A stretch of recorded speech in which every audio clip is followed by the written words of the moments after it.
Senyales na isa kang introvert. Una, ayaw mo sa gulo at maingay na paligid. Pangalawa, hindi ka madalas lumalabas ng bahay. Saka ka lang lalabas kung may importante kang gagawin o pupuntahan. Pangatlo, gusto mo laging mapag-isa at ayaw mo nang may mga istorbo. Pang-apat, kaya mong makipag-socialize pero may limitasyon. Panglima, kapag hindi ka komportable sa mga kasama mo, dinidistansya mo ang sarili mo sa kanila. Pang-anim, minsan naman nagiging maingay ka kapag ka-vibes mo ang mga kasama mo.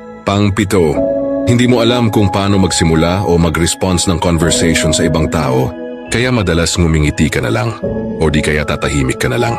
Pang-walo, hindi ka rin expressive na tao, kaya madalas kang mamisinterpret ng tao.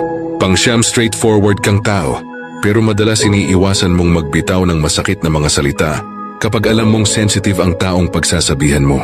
At pang-sampo, mas gusto mo pang tumambay lang sa loob ng bahay kaysa sa labas at makipagsismisan sa mga kapitbahay mo.